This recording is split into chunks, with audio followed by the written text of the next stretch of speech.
October evening had settled over St. Mary Mead with that particular English crispness that promised frost before morning.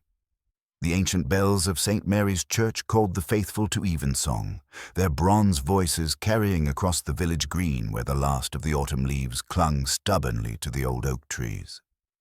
Miss Jane Marple adjusted her worn but well-maintained coat as she made her way along the familiar path, her keen blue eyes noting the small changes that marked the season's progression.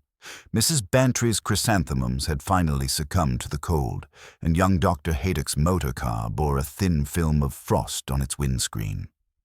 St. Mary's was fuller than usual for an evening service, though Miss Marple suspected this had less to do with sudden spiritual devotion than with curiosity about the village's newest resident. Lady Cordelia Ashworth had taken the lease on Rose Cottage 6 weeks prior, and her arrival had provided St. Mary Mead with its most intriguing topic of conversation since the unfortunate incident with the Church Restoration Fund 2 summers past. Miss Marple settled into her customary pew, 3 rows from the front on the left side, positioning herself where she could observe the congregation without appearing to do so. It was a skill honed over decades of village life, the art of seeing everything while seeming to see nothing at all. Her knitting bag rested beside her, containing the pale blue wool she was working into a shawl for her great-niece, though tonight the needles remained still. Lady Ashworth had chosen a seat in the back corner, partially obscured by one of the Norman pillars that had supported this sacred space for over 8 centuries. She was an elegant woman in her early 50s, with silver threading through dark hair that spoke of expensive styling. Her navy coat was beautifully cut, and she wore a small hat with a half veil that cast delicate shadows across features that retained their handsome lines despite the passage of years. There was something about her posture, alert yet withdrawn, that reminded Miss Marple of a cat in an unfamiliar garden, ready to flee at Reverend Clement, elderly and gentle, began the evening service with his usual measured cadence. His voice, though not as strong as it once had been, still carried the comfort of familiar ritual. Miss Marple found herself dividing her attention between the liturgy and the small human dramas playing out around her. Colonel Bantry sat ramrod straight in his front pew, but his ears had taken on a distinctly pink hue whenever Lady Ashworth's name had been mentioned in recent weeks. Mrs. Price, the village's self-appointed social coordinator, kept stealing glances toward the back of the church with barely concealed curiosity. Most intriguing was the behavior of Miss Letitia Blacklock, the retired postmistress who sat across the aisle. Miss Blacklock had been observing Lady Ashworth throughout the service, but these were not the frank, curious looks of the other parishioners. Instead, there was something almost furtive about her attention, as if she were trying to confirm something she hoped might not be true. The congregation rose for the Magnificat, their voices joining in the ancient words of praise. It was during the transition to the Nunc Dimittis that Miss Marple noticed Lady Ashworth's subtle movement. The lady slipped from her pew with practiced discretion, moving toward the small side door that led to the vestry garden, a space typically used by the flower committee and the occasional parishioner seeking a moment of private reflection. The movement was so carefully timed and executed that Miss Marple doubted anyone else had observed it. Lady Ashworth had waited for the moment when all heads were bowed, all attention focused on prayer books and familiar words. Miss Marple continued her prayers, but a small part of her mind filed away this observation with the methodical precision of someone who had spent decades noting the small inconsistencies in human behavior. As the prayers concluded and Reverend Clement began his gentle homily on the parable of the lost sheep, Miss Marple found herself glancing occasionally toward the vestry door. It was perfectly reasonable for someone to step out during service.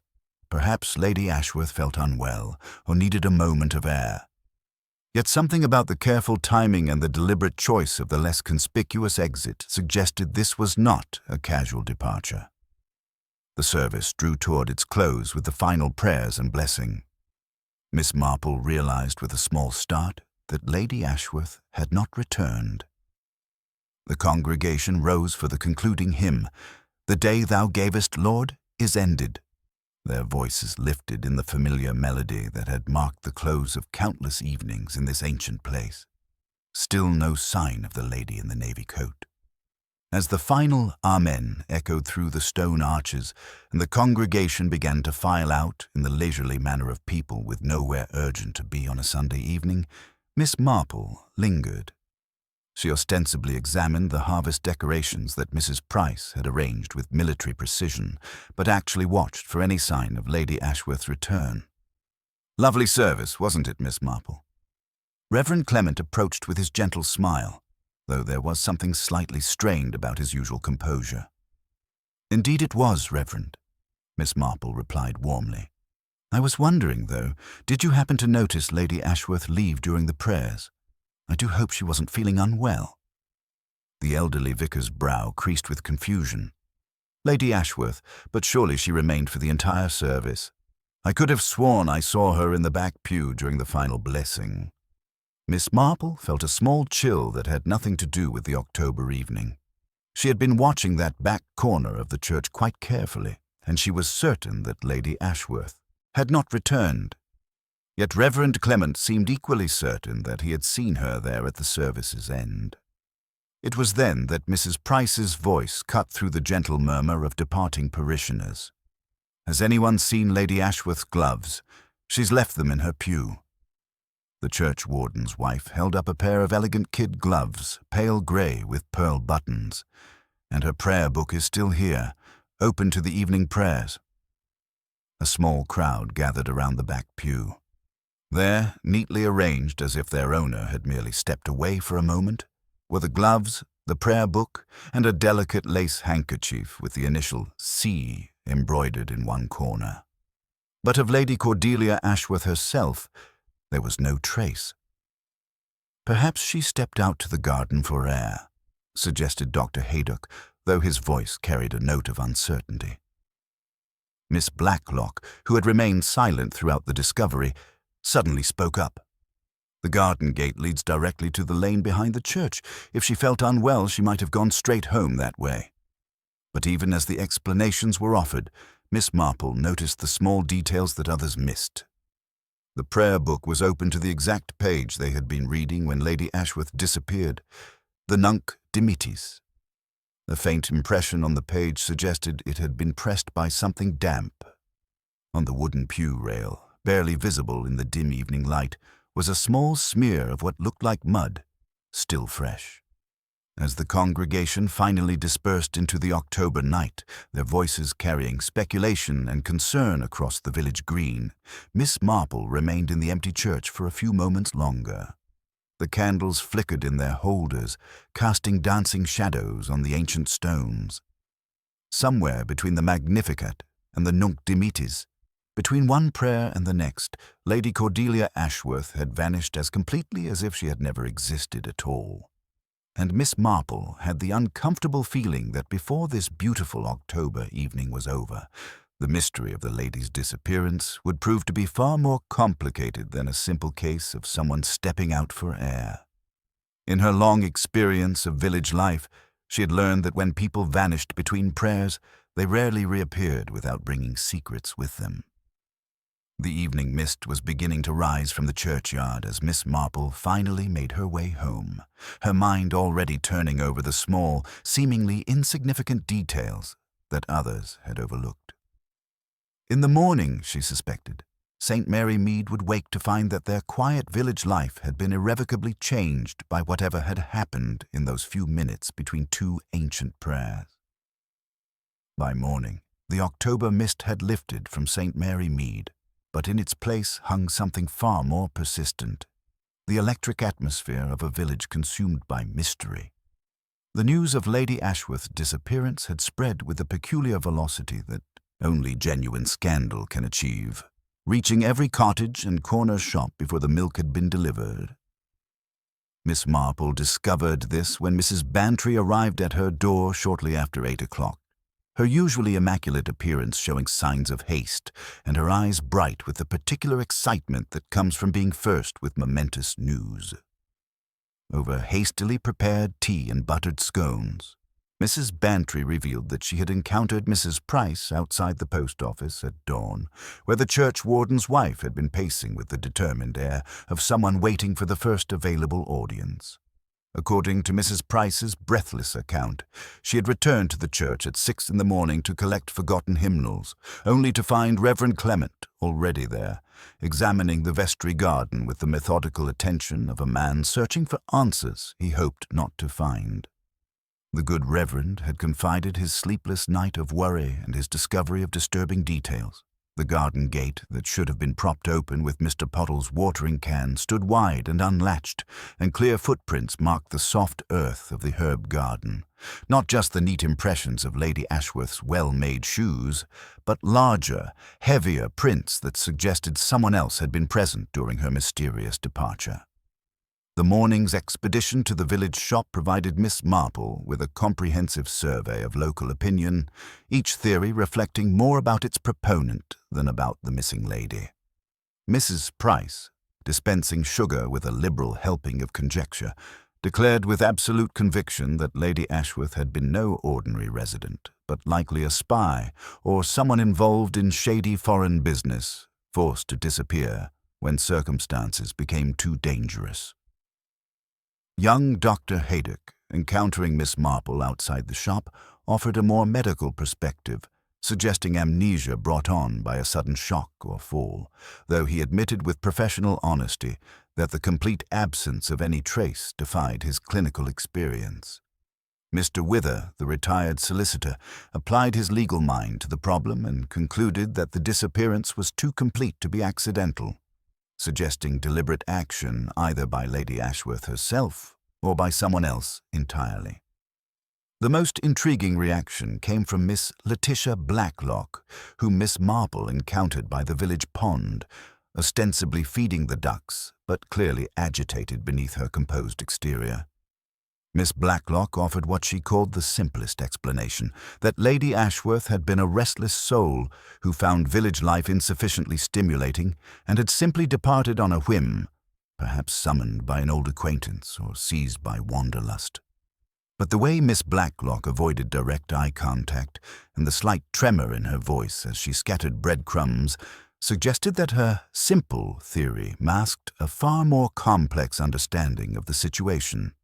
There was something almost defensive in her manner, as if she were trying to convince herself as much as her listener. Tommy Jackson, the boy who sang alto in the choir and possessed an insatiable appetite for adventure, contributed what might prove to be the most significant observation of all. He had seen a sleek black motor car with London registration plates idling near the hedge in the back lane before evensong, its polished bonnet gleaming even in the dim evening light. This detail sent ripples of speculation through the gathered villagers.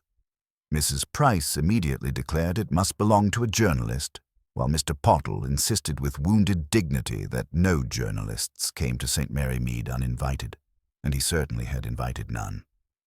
Dr. Haydock's professional visit to Rose Cottage had yielded more questions than answers.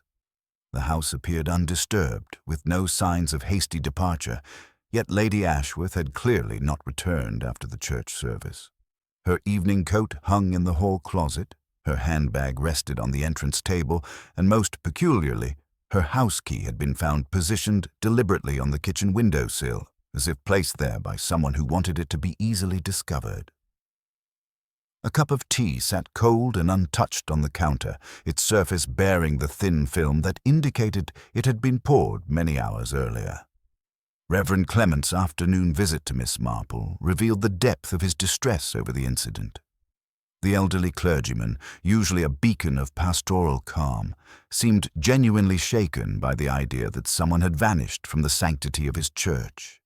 He confessed to replaying the evening service endlessly in his mind, searching for some overlooked detail or fleeting expression that might provide a clue, but finding nothing until Mrs. Price's discovery of the abandoned gloves and prayer book.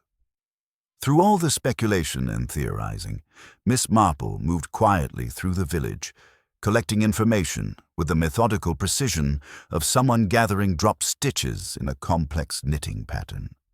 She noted the inconsistencies that others overlooked, the damp impression on the prayer book page, the mud smear on the pew rail, the contradiction between the Reverend's certainty that he had seen Lady Ashworth at the service's end and the physical evidence of her earlier departure.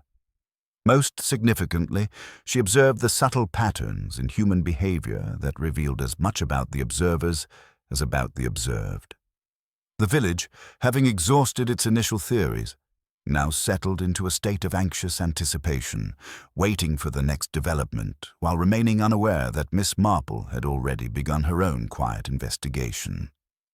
The morning had transformed St. Mary Mead from a peaceful English village into a community grappling with its own hidden fears and unspoken truths, all brought to the surface by the mysterious disappearance of one elegant lady who had vanished between two ancient prayers. The morning after Lady Ashworth's disappearance brought Inspector Slack from Much Benham, his arrival marked by the sort of methodical efficiency that immediately transformed the village's amateur speculation into something more serious and official. Miss Marple observed his systematic examination of both the church and Rose Cottage from her strategic position outside the post office, where she appeared to be engaged in nothing more pressing than working on her pale blue knitting while enjoying the weak October sunshine. Inspector Slack, a competent man in his middle years who approached mysteries with systematic thoroughness rather than brilliant intuition, quickly formed the preliminary conclusion that Lady Ashworth had staged her own disappearance, possibly to escape debts or unwelcome entanglements, using the church service as convenient cover for a prearranged departure, with an accomplice waiting in the mysterious black motor car that young Tommy Jackson had observed. Miss Marple found this theory logical but incomplete, lacking the subtle understanding of human nature that her long experience had taught her to value above purely rational explanations. During her seemingly casual morning visit with Mrs. Bantry, she learned details that complicated Inspector Slack's straightforward assessment considerably. Lady Ashworth had paid 6 months' rent in advance on Rose Cottage and had recently ordered a substantial quantity of coal for the winter, hardly the actions of someone planning immediate departure.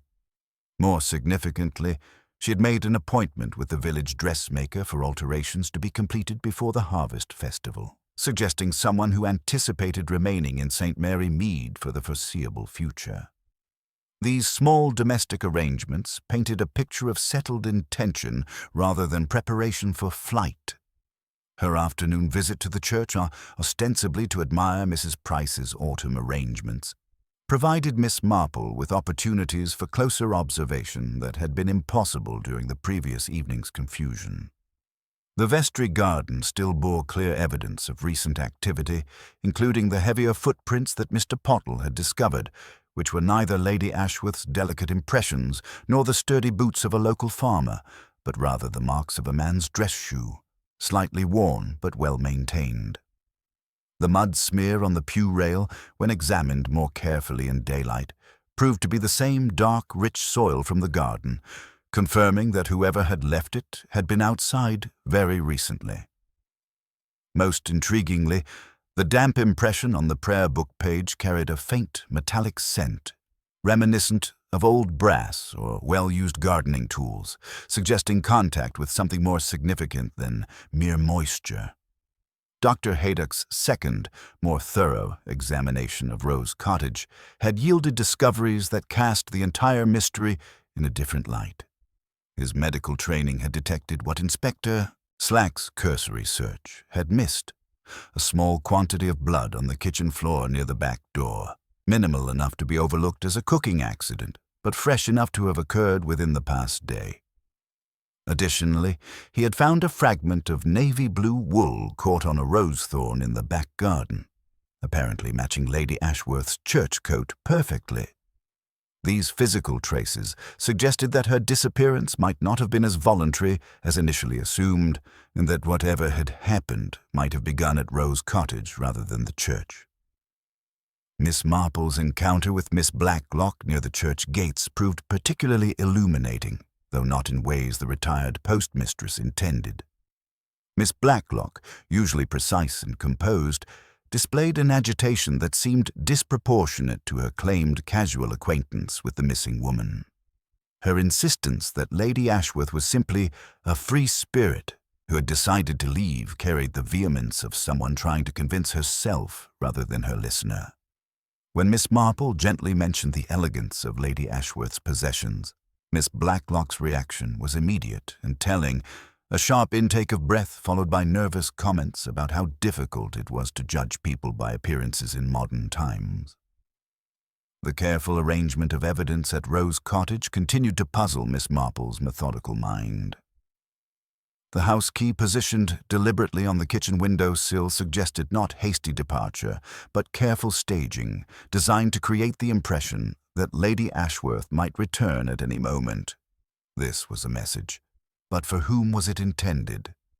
Similarly, the absence of any photographs in the cottage, leaving only pale rectangles in the dust where frames had once stood, suggested someone who had deliberately erased traces of her past before settling in St. Mary Mead.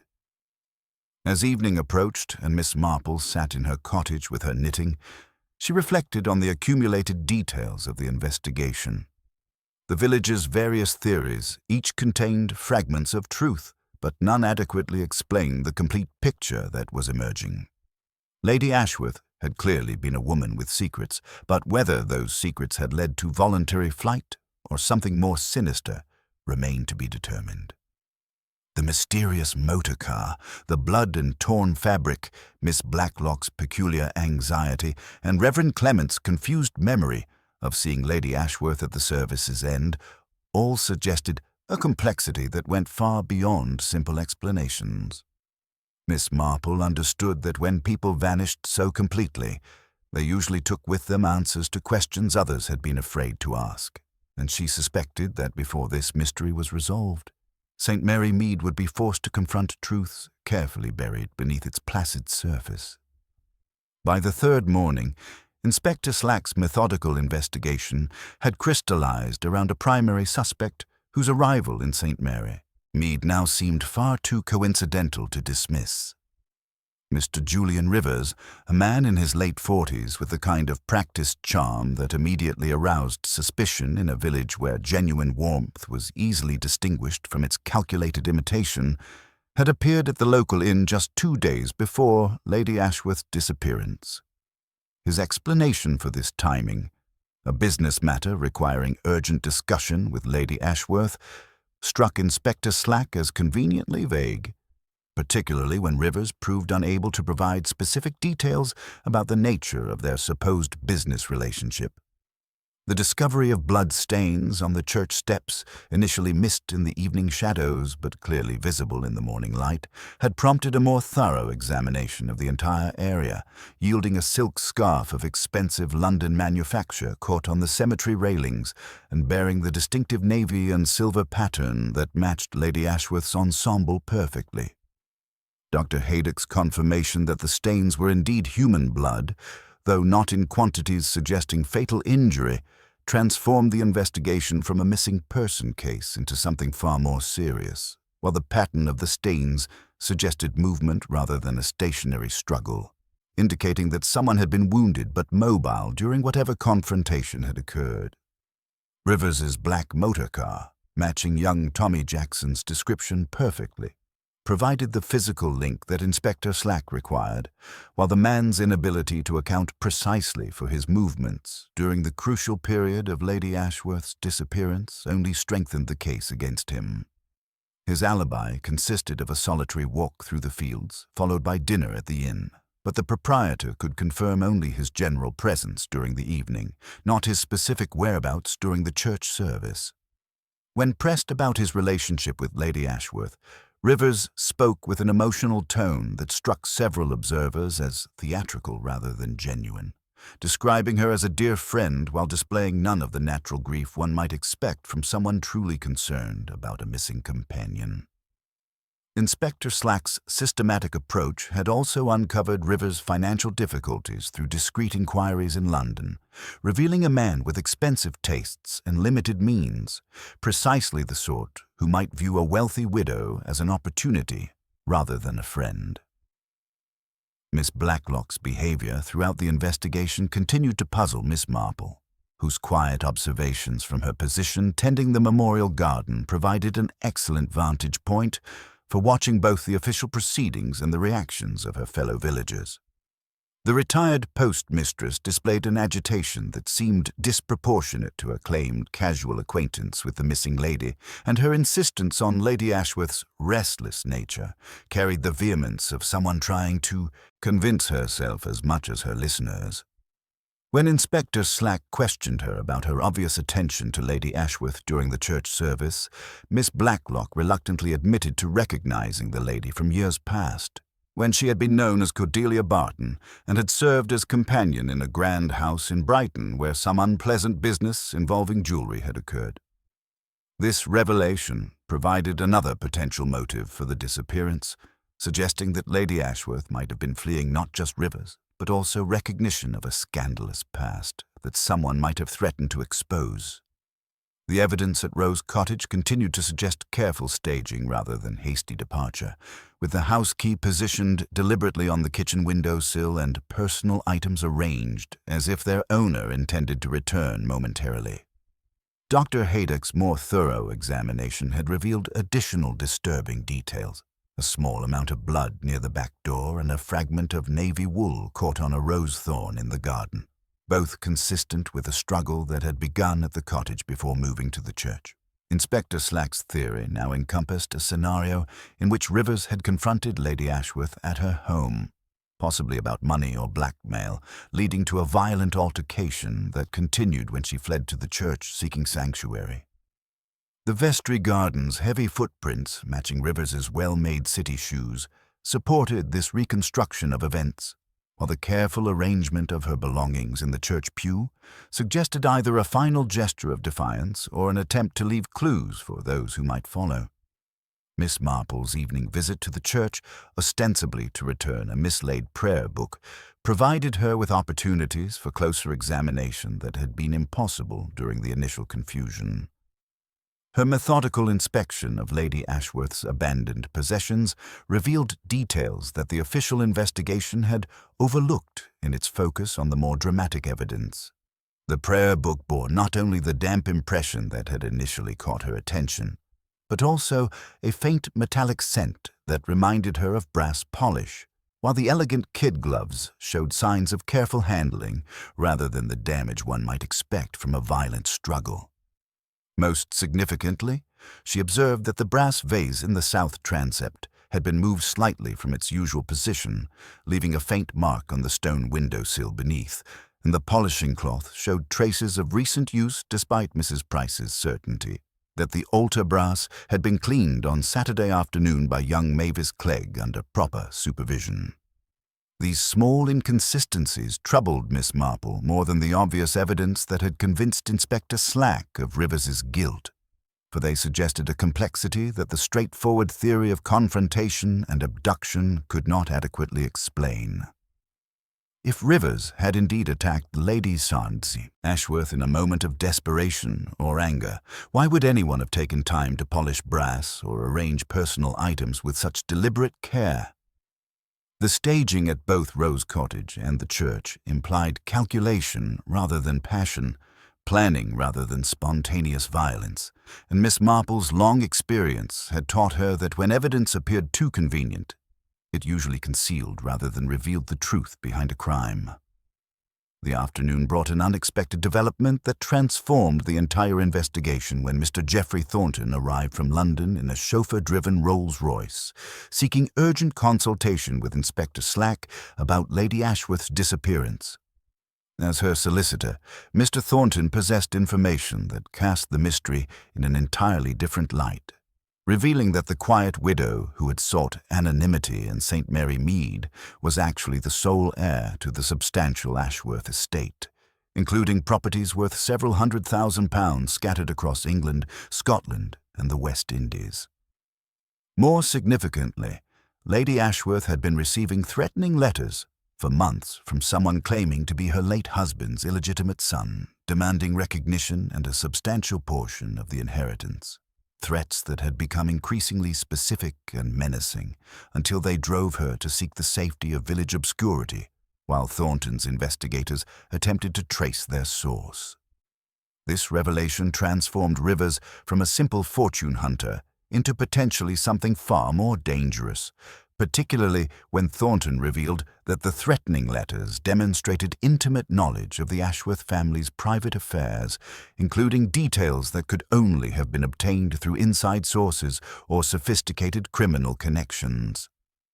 The mysterious claimant had somehow acquired copies of Sir Reginald Ashworth's will, personal correspondence, and even family photographs, suggesting either a legitimate connection to the family or access to their most confidential legal documents. Inspector Slack immediately expanded his investigation to include inquiries about any unusual strangers observed in the area, while Thornton provided descriptions of known associates of the letter writer, including individuals who might drive expensive motor cars and possessed the sort of refined appearance that would allow them to blend into respectable society. Miss Marple's careful examination of the physical evidence took on new significance in light of these revelations, particularly her discovery of a small silver locket wedged beneath one of the ancient pews during Reverend Clement's thorough search of the sanctuary. The locket contained a photograph of a handsome young man in military uniform bearing a striking resemblance to Sir Reginald Ashworth, along with an inscription reading, "To my dearest Cordelia, until we meet again, R. H." The initials and the obvious age of the photograph suggested a connection to Lady Ashworth's past that predated her marriage, raising questions about relationships and secrets that might have provided additional motives for her disappearance. Most intriguingly, the locket had been deliberately placed beneath the pew rather than accidentally dropped, suggesting that Lady Ashworth or someone else had hidden it there purposefully, perhaps as a message for someone who would know where to look. The accumulating evidence painted a picture of a woman whose carefully constructed new life in St. Mary Mead had been shattered by the convergence of multiple threats from her past. Yet Miss Marple remained troubled by the small details that suggested the official theory, however logical, might be missing crucial elements of the truth. The careful staging of evidence, the deliberate placement of clues, and the almost theatrical nature of the disappearance all pointed toward a complexity that went beyond simple greed or revenge, hinting at secrets and relationships that the investigation had not yet uncovered. As evening settled over the village once again, Miss Marple reflected on the growing certainty that Lady Ashworth's vanishing between two prayers was only the beginning of a mystery that would require all her understanding of human nature to unravel completely. The fourth day brought a subtle shift in the atmosphere of St. Mary Mead, as if the village itself had begun to sense that the mystery surrounding Lady Ashworth's disappearance contained layers of deception that went far deeper than anyone had initially imagined. Inspector Slack's methodical interrogation of Julian Rivers at the Much Benham police station had begun to crack the man's polished facade, revealing beneath it not the calculating criminal the inspector had expected, but rather a desperate individual whose financial ruin had driven him to increasingly questionable decisions.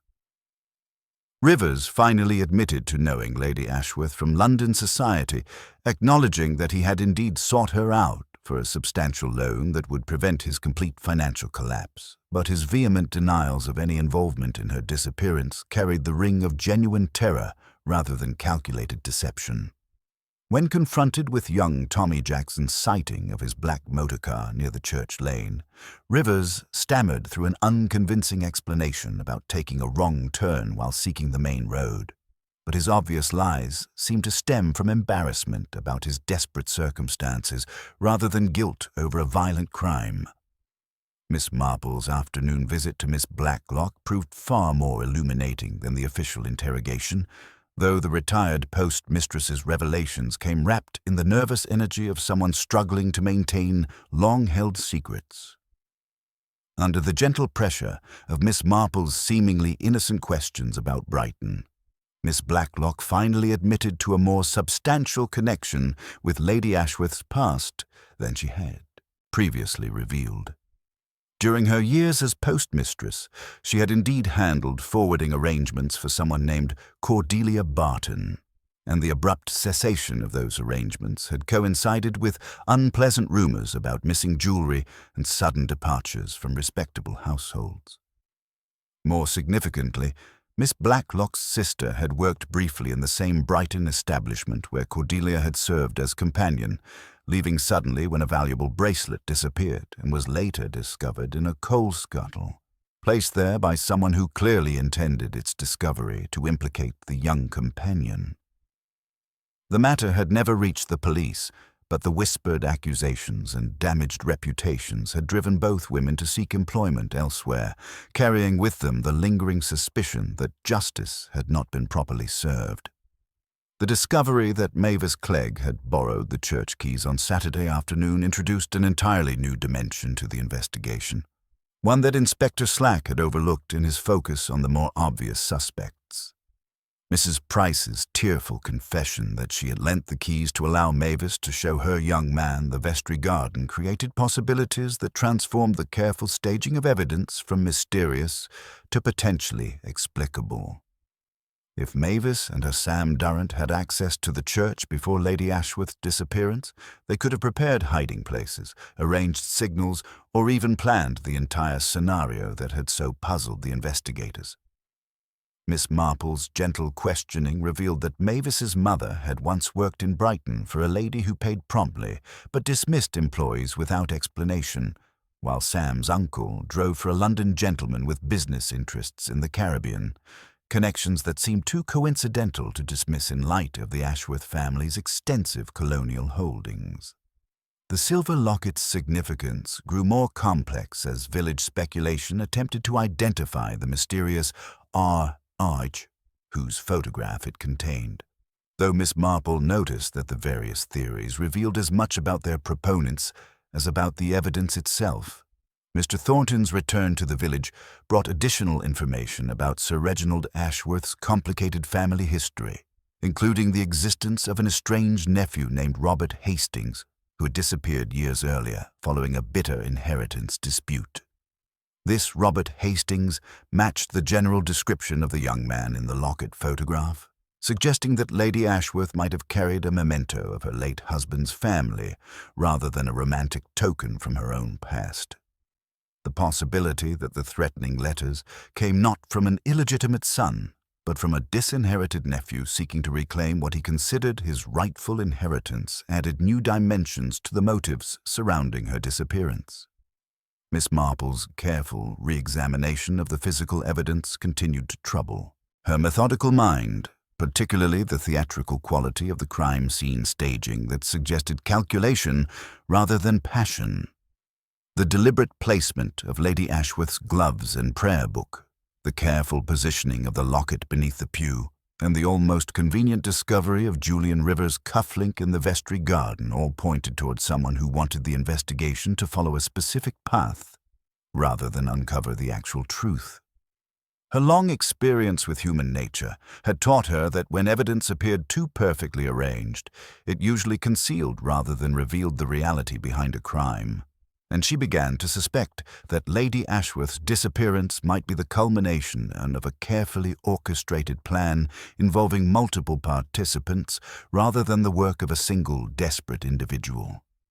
The village's reaction to these accumulating revelations reflected the community's growing unease with the complexity that had emerged from what initially seemed a straightforward case of fortune hunting gone wrong.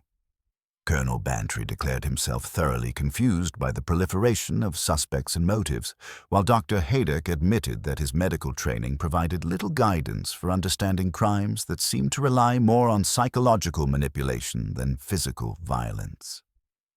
Even Reverend Clement, still troubled by his confused memory of seeing Lady Ashworth at the service's conclusion, began to question whether his tired eyes had simply mistaken another woman in a dark coat for the missing lady, a possibility that opened disturbing questions about who might have deliberately taken her place in the back pew.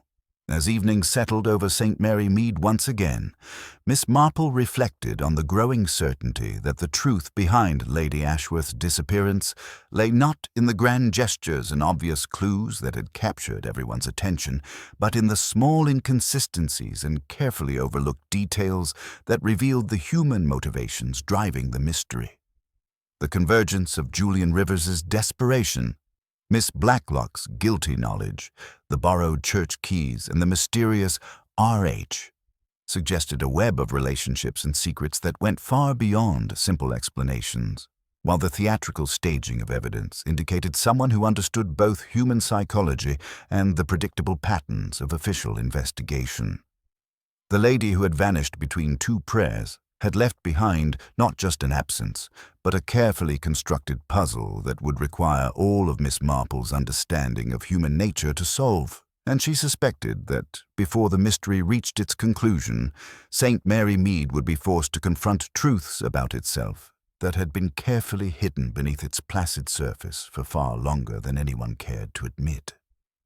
The fifth morning brought a revelation that transformed the entire investigation when Inspector Slack received a telephone call that left him staring at the receiver in bewildered silence.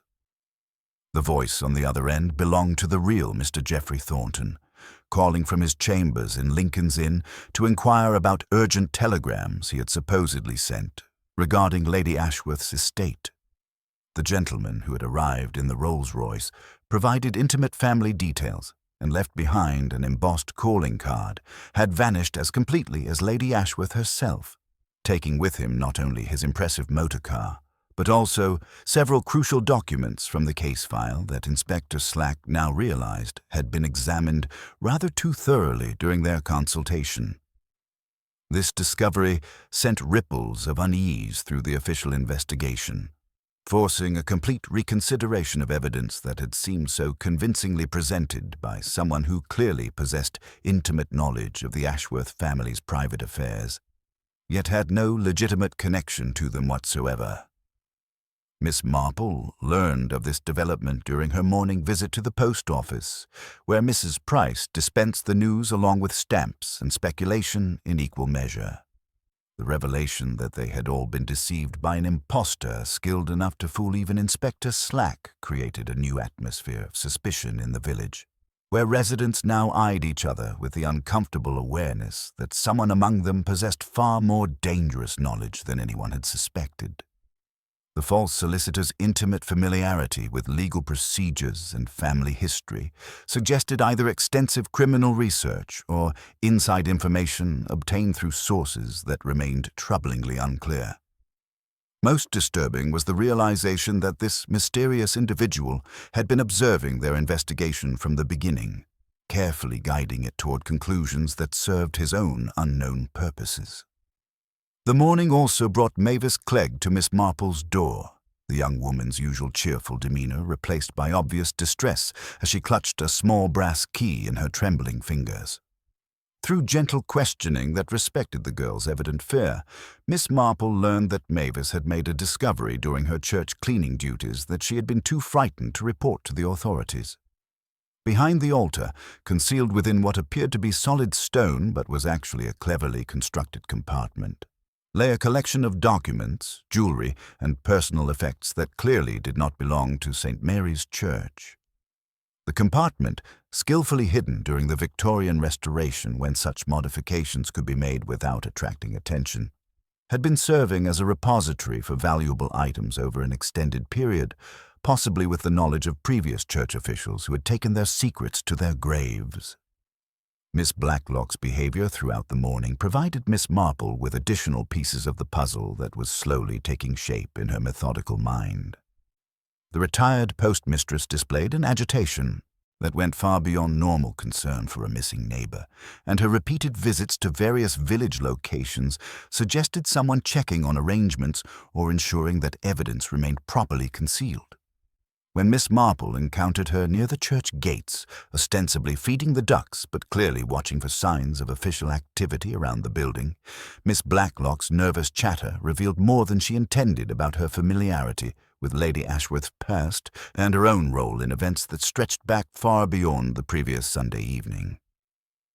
The hidden compartment's contents, as described by Mavis, with the careful detail of someone who had examined them thoroughly despite her fear, painted a picture of systematic criminal activity that had been operating under the village's unsuspecting nose for years. Among the documents were detailed records of property transfers, inheritance modifications, and correspondence with London legal firms that suggested a sophisticated fraud operation using St. Mary Mead's peaceful reputation as cover for activities that would shock the community if fully revealed. The jewelry included pieces that matched Lady Ashworth's expensive taste, but also older items of considerable value that suggested a collection accumulated through various means over an extended period. Dr. Haydick's professional examination of some items that Mavis had nervously brought to him revealed additional disturbing details about the scope of the criminal enterprise. Several documents bore official seals and signatures that appeared genuine, but dated from periods when the supposed signatories had already died, indicating either sophisticated forgery or corruption within the legal system itself. The discovery of detailed plans for identity theft and inheritance fraud, complete with instructions for researching deceased individuals whose identities could be safely assumed, demonstrated a level of criminal sophistication that went far beyond simple village mischief. Inspector Slack's systematic search of the church, conducted with Reverend Clement's shocked permission and the assistance of specialists from Scotland Yard, uncovered additional evidence that transformed the investigation from a missing person case into something approaching a major criminal conspiracy. The compartment had been designed by someone with professional knowledge of concealment techniques, while the careful organization of its contents suggested regular use by individuals who understood the importance of maintaining detailed records for complex fraudulent schemes. Most significantly, the discovery of correspondence between someone identified as C.B. and various criminal associates provided the missing link between Lady Ashworth's troubled past and her apparently respectable present in St. Mary Mead. As evening approached, Miss Marple reflected on the accumulating evidence with the careful attention she had learned to apply to complex problems involving human nature and criminal deception. The convergence of the false solicitor's knowledge, Miss Blacklock's obvious anxiety, the hidden church repository, and Lady Ashworth's mysterious past suggested a web of relationships and secrets that had been carefully maintained until something had gone catastrophically wrong. The lady who had vanished between two prayers had been not merely a victim of circumstances, but possibly a participant in schemes that had finally caught up with her, though Miss Marple suspected that the full truth would prove even more complex than the evidence currently suggested. The sixth day dawned with a kind of crisp October clarity that made every detail of St. Mary Mead stand out with unusual sharpness, as if the village itself were preparing for the revelation of truths that had been hidden in its shadows for far too long. Inspector Slack arrived early with additional officers from Scotland Yard, their systematic approach to the expanded investigation creating an atmosphere of official gravity that transformed the quiet village into something resembling a crime scene from a sensational novel. Miss Marple observed their methodical work from her strategic position in the memorial garden, her knitting needles moving steadily through the pale blue wool, while her sharp eyes noted the small details that official procedures might overlook in their focus on dramatic evidence and obvious conclusions. The morning brought Julian Rivers back to St. Mary Mead, his release from custody having been prompted by the discovery that his distinctive cufflink had been planted in the vestry garden by someone with access to his personal effects and detailed knowledge of his financial difficulties. His obvious relief at being cleared of suspicion was tempered by the humiliating awareness that he had been used as a convenient scapegoat by criminals sophisticated enough to manipulate both evidence and public opinion to serve their own purposes.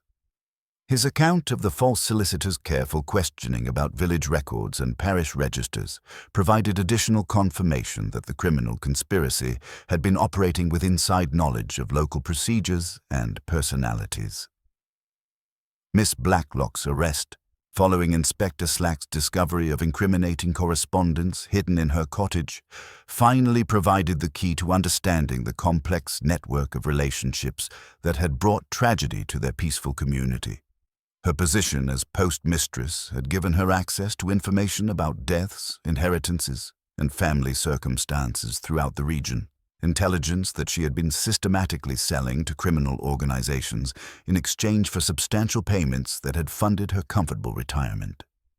The revelation that she had been using her trusted position to facilitate fraud and identity theft sent shockwaves through the village, forcing residents to reconsider their assumptions about people they had known and respected for decades.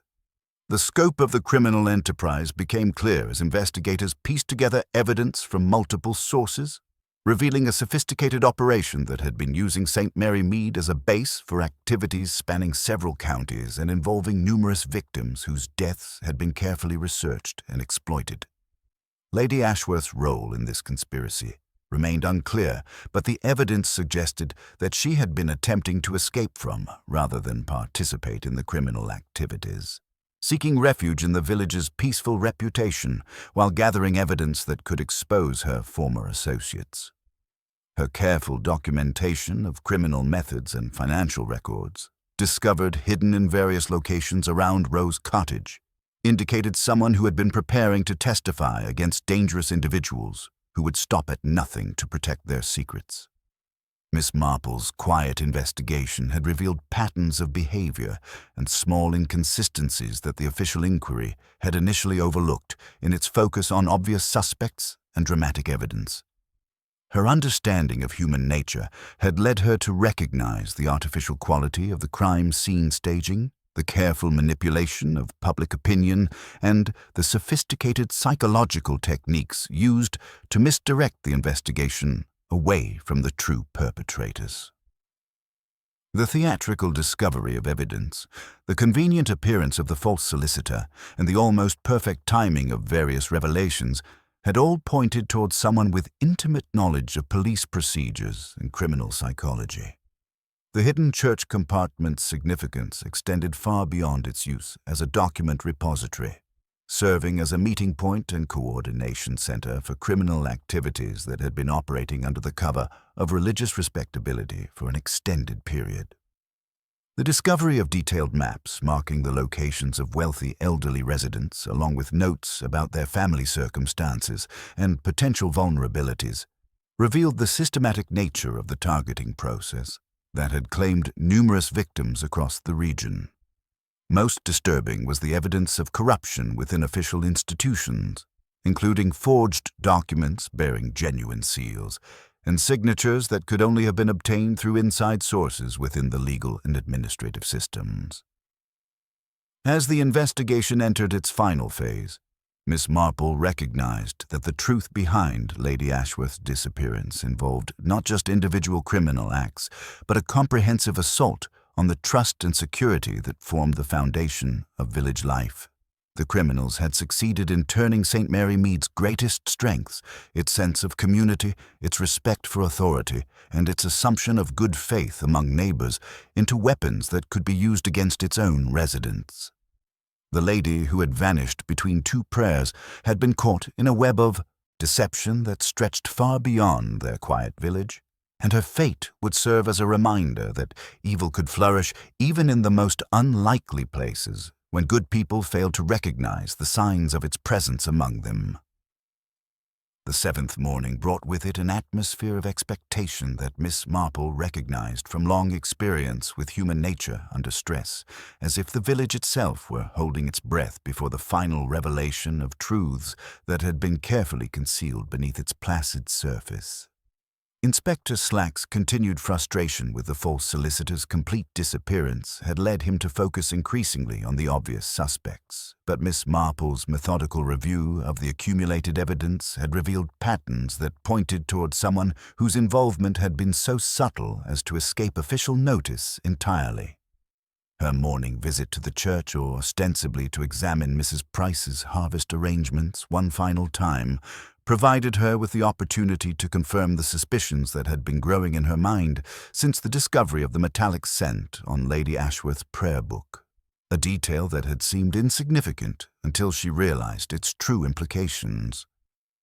The distinctive aroma that had lingered on the prayer book was not the standard brass polish used throughout the church, but rather the expensive silver polish that she had encountered only once before in St. Mary Mead, during her visit to Mr. Wither's immaculate cottage, where every surface gleamed with the kind of meticulous care that spoke of professional pride and obsessive attention to detail. Mr. Wither's position as the late Sir Reginald Ashworth's solicitor had provided him with intimate knowledge of the family's financial affairs, including the precise value of the inheritance and the existence of the estranged nephew whose identity could be conveniently assumed by someone with the legal expertise to forge the necessary documentation. His quiet presence throughout the investigation, offering helpful insights while remaining carefully in the background, now struck Miss Marple as the behavior of someone monitoring the progress of an inquiry he'd carefully orchestrated from the beginning. Her afternoon encounter with Mr. Wither in the village library was arranged with the casual precision that had served her well in previous investigations, creating an opportunity for private conversation under circumstances that would seem perfectly natural to any observer. Miss Marple's gentle questions about local history and church artifacts gradually led to the subject of silver polish and its distinctive properties, particularly the expensive variety that Sir Reginald Ashworth had insisted upon for his family's antique pieces. Mr. Wither's initial responses maintained his usual composed demeanor, but Miss Marple noticed the slight tension in his posture and the way his eyes avoided direct contact when she mentioned the metallic scent that had puzzled her throughout the investigation. The psychological pressure that Miss Marple applied was subtle but relentless, building through seemingly innocent observations about the precision required for successful impersonation and the intimate knowledge necessary to assume another person's legal identity convincingly. Her casual mention of the silver polish found on the vestry crucifix, combined with her gentle speculation about its connection to the Ashworth family's preferences, created visible cracks in Mr. Wither's carefully maintained facade. His hands, usually steady as befitted a man accustomed to handling important documents, began to tremble almost imperceptibly as Miss Marple continued her quiet dissection of the evening's events with the methodical precision of someone unraveling a complex legal document. The moment of revelation came when Miss Marple produced her knitting and asked Mr. Wither to hold the pale blue wool while she wound it into a proper ball, a simple domestic task that became a subtle interrogation as she continued to speak of timing, opportunity, and the remarkable coincidence of his intimate knowledge of Ashworth family affairs. The wool stretched between his hands created a physical connection that seemed to draw truth from him, despite his obvious desire to maintain his carefully constructed deceptions, while Miss Marple's gentle questions about the false solicitor's sophisticated understanding of inheritance law and probate procedures gradually cornered him with the inexorable logic of accumulated evidence. Mr. Wither's composure finally cracked when Miss Marple mentioned the deliberate arrangement of evidence at both Rose Cottage and the church, suggesting the work of someone who understood both legal procedures and criminal psychology well enough to misdirect an official investigation while achieving personal objectives.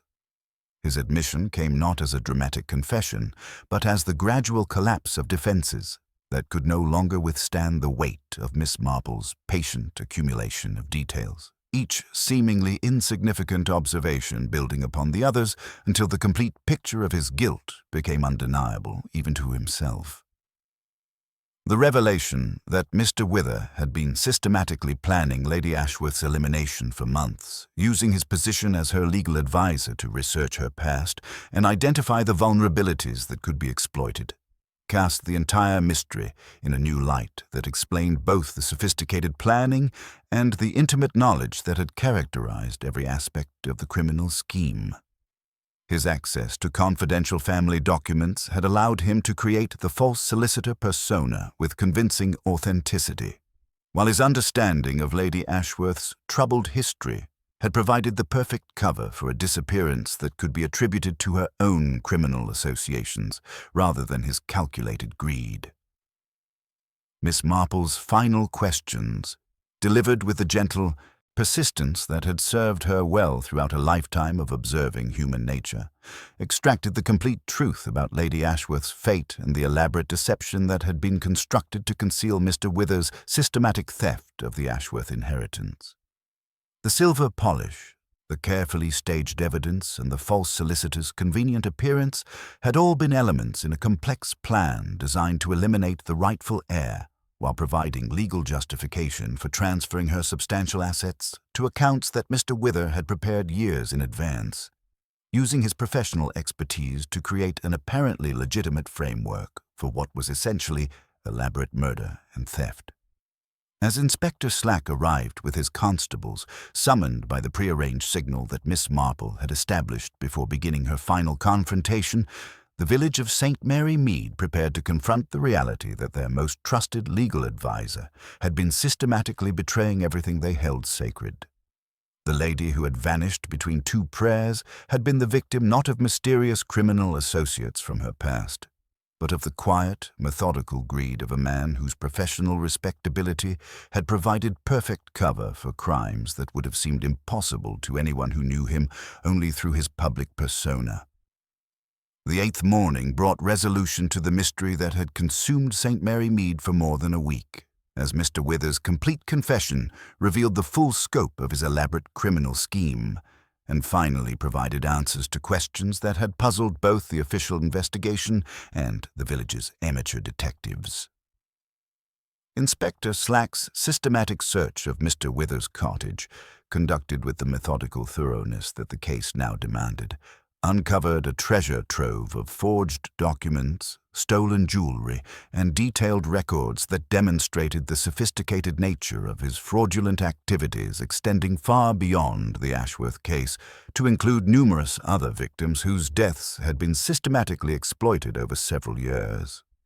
Lady Ashworth's ultimate fate was revealed through Mr. Wither's reluctant admission that she remained alive, though imprisoned in a remote cottage that he had purchased years earlier as a refuge for activities requiring absolute privacy and security. Her rescue by Inspector Slack's officers brought to St. Mary Mead a woman whose ordeal had been far more harrowing than anyone had initially imagined, involving not just physical captivity, but psychological torture designed to break her will and force her cooperation in the legal transfer of her inheritance to accounts that Mr. Wither had prepared with meticulous care. The false solicitor's identity was finally revealed as Mr. Wither himself, using theatrical skills and legal knowledge acquired through decades of professional practice to create a convincing persona that had fooled even experienced investigators.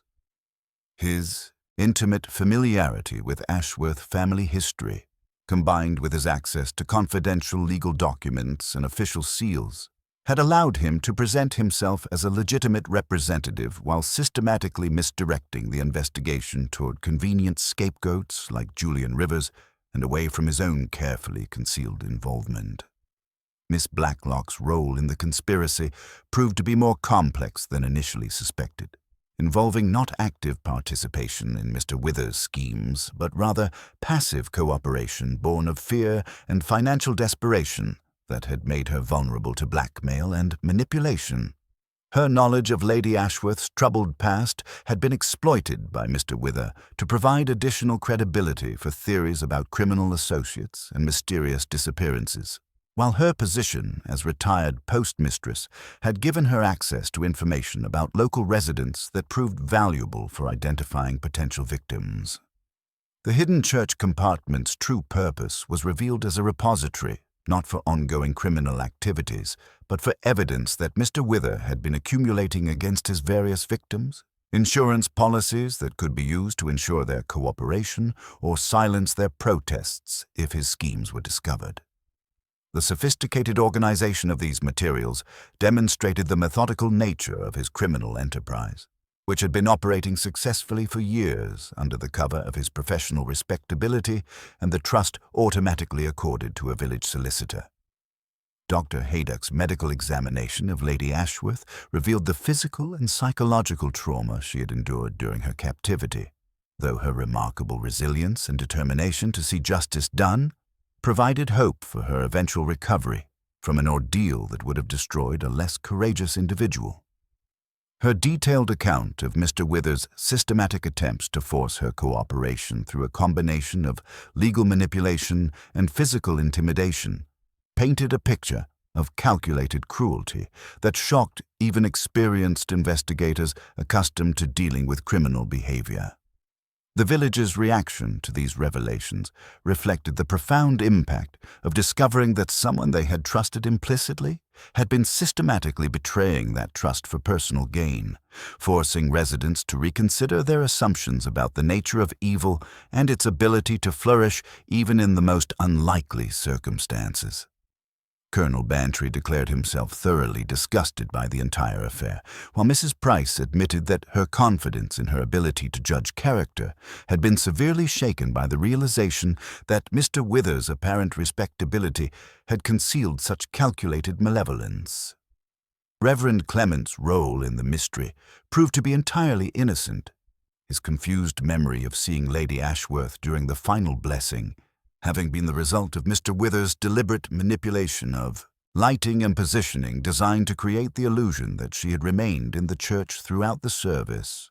This psychological misdirection had been crucial to establishing the timeline that supported Mr. Withers' version of events, demonstrating his sophisticated understanding of both human perception and the predictable patterns of official investigation. Julian Rivers's complete exoneration brought him little satisfaction, as the humiliation of being suspected and the revelation of his financial desperation had destroyed his reputation within the community and forced him to confront the reality that his gambling debts and questionable associations had made him an ideal scapegoat for someone seeking to deflect suspicion from more likely suspects.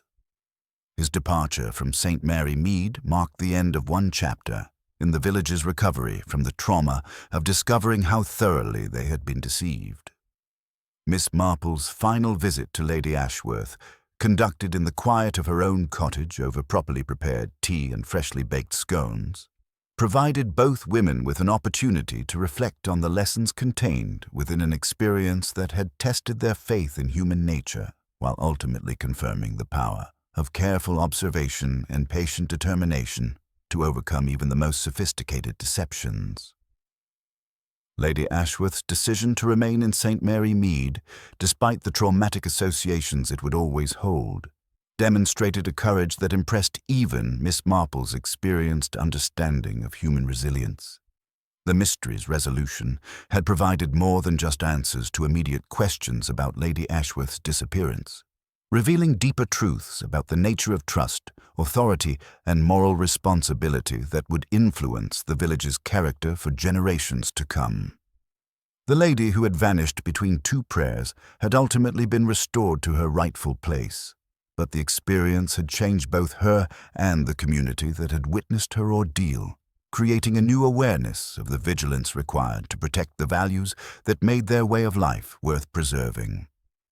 As Miss Marple returned to her knitting in the peaceful quiet of her cottage garden, the pale blue wool taking shape under her experienced fingers, she reflected on the eternal struggle between good and evil that played out in countless variations across the human experience. The mystery was solved, justice had been served, and St. Mary Mead would gradually heal from the wounds inflicted by betrayal and deception. But the memory of these events would serve as a permanent reminder that even in the coziest of villages, the darkest secrets could lie hidden beneath the most respectable facades, waiting for a keen eye and a deep understanding of the human heart to bring them finally into the light. 3 weeks after Mr. Withers' arrest, St. Mary Mead moved through its daily routines with the careful deliberation of a community learning to trust again. Miss Marple observed this gradual healing from her cottage window, where the pale blue shawl lay nearly completed across her lap, its soft wool carrying memories of the patient hours spent unraveling motivations far more complex than any knitting pattern.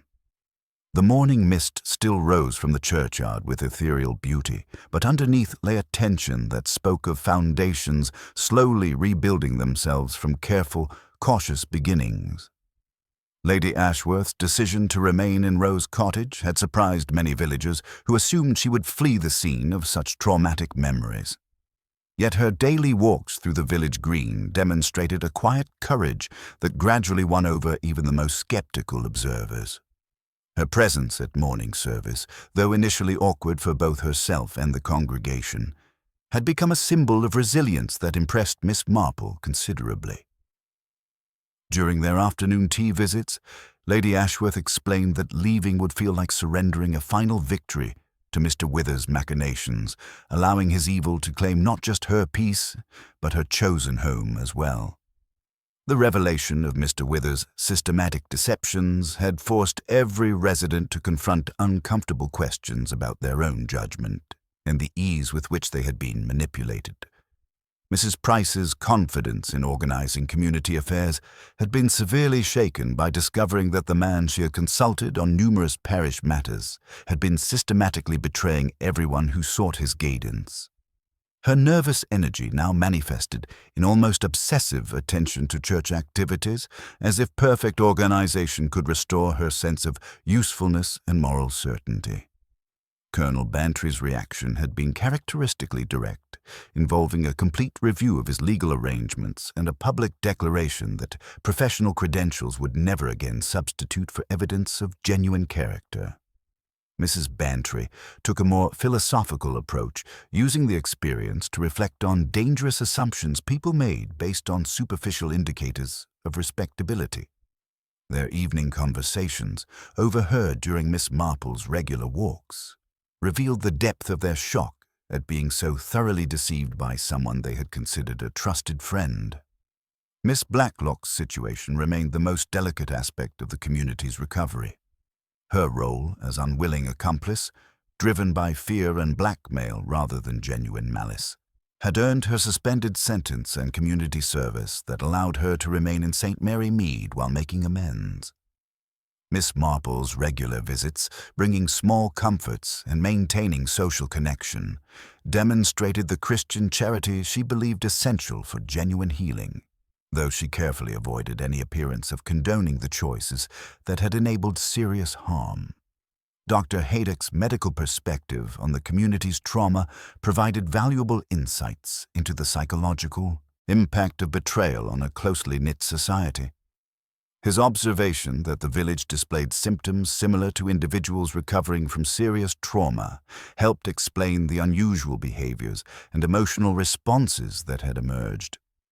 The doctor's own admission that he had been completely fooled by the false solicitor's medical knowledge served as a reminder that even trained observers could be manipulated by sufficiently skilled deceivers. The church itself had undergone both physical and spiritual cleansing following the discovery of the hidden compartment. Reverend Clement had led a special service of rededication, attempting to restore the sacred atmosphere violated by criminal activities. The removal of the secret repository required careful stonework that left visible scars in the ancient masonry, permanent reminders of how easily sacred spaces could be corrupted when vigilance failed. New security measures implemented by the parish council reflected a loss of innocence that saddened Miss Marple, though she recognized their necessity. Young Mavis Clegg's transformation from simple village girl to key witness had aged her beyond her years in ways that concerned everyone who cared about her welfare. Her relationship with Sam Durrant had survived the scrutiny following the investigation, but both young people now carried the burden of knowing how easily their innocent romance could have been destroyed by circumstances beyond their control. Miss Marple's gentle guidance helped them understand that their traumatic experience had provided valuable insights into truth and deception that would serve them throughout their lives. The broader implications of Mr. Wither's criminal enterprise extended far beyond St. Mary Mead, as Scotland Yard's investigation revealed connections to fraudulent activities in numerous communities where trusted professionals had systematically exploited their positions. The discovery that such sophisticated networks could operate successfully for years under professional respectability had prompted reviews of regulatory systems throughout the legal profession. As November approached with its first frost appearing on the village green, Miss Marple reflected on the lessons contained within the mystery that had disrupted their peaceful community. The experience had strengthened their understanding of the vigilance required to maintain cherished values while demonstrating that ordinary people possessed the wisdom necessary to recognize truth even when carefully concealed behind sophisticated deceptions. The lady who had vanished between two prayers had been restored to her rightful place, but the experience had changed everyone involved in ways that would influence their relationships for years to come. Section 12. The Christmas season arrived in St. Mary Mead with a gentleness that seemed designed to heal autumn's wounds, as if the village itself were determined to demonstrate that goodness could ultimately triumph over calculated deception. Miss Marple observed this seasonal transformation from her cottage window, where her completed pale blue shawl lay folded with satisfaction, its soft wool carrying memories of patient hours spent understanding human motivations far more intricate than any knitting pattern she had ever attempted. Mr. Wither's trial had concluded in November with a conviction that brought justice to the community, but little sense of triumph. The evidence presented in court revealed the full scope of his betrayals in detail that shocked even those who thought they understood his crimes. His systematic exploitation of professional trust had extended beyond financial fraud to emotional manipulation and psychological torture, affecting numerous victims across several counties. The judge's sentencing remarks specifically noted the aggravating factor of his abuse of professional position, imposing a lengthy prison term ensuring he would never again exploit community trust. Lady Ashworth had become a fixture of village life, her active participation in Christmas preparations providing visible proof that trust could be rebuilt even after devastating betrayal. Her decision to establish a charitable foundation using part of her inheritance had provided resources for improvements benefiting future generations while creating positive legacy from traumatic events. Her quiet generosity funded new church security measures, village school improvements, and support for elderly residents vulnerable to exploitation.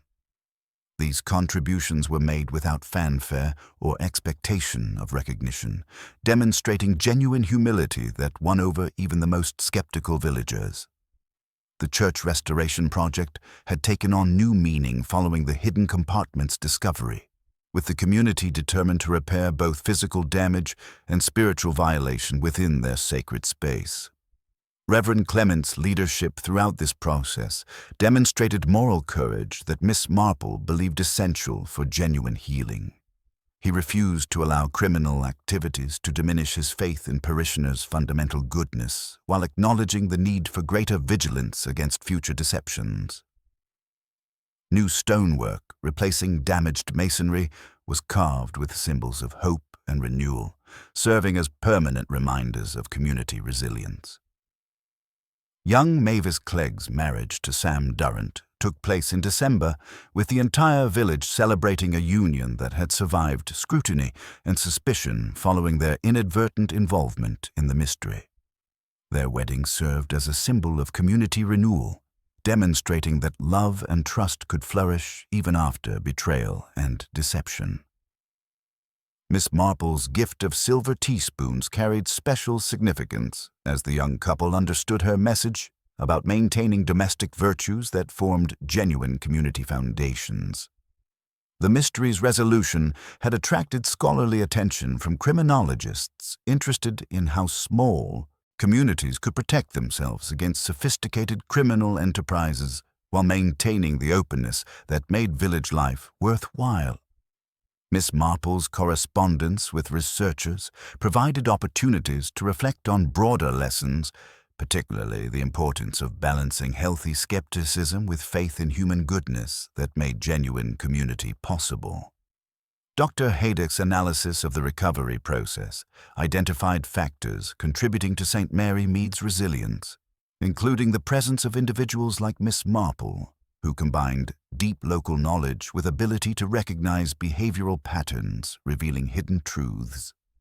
His medical perspective helped the village understand that healing from betrayal required time and patience, But complete recovery was possible when communities maintained commitment to original values. The legal proceedings had prompted new guidelines and oversight procedures preventing similar abuses of professional trust. Miss Marple's testimony had been particularly noted for demonstrating how careful observation and deep understanding of human nature could reveal deceptions that fooled trained investigators. Several law enforcement agencies sought her advice on training programs, helping officers recognize subtle signs of sophisticated criminal deception. As the new year approached and Miss Marple prepared to begin another knitting project, she reflected on the eternal struggle between good and evil that had played out in their quiet village with such dramatic consequences.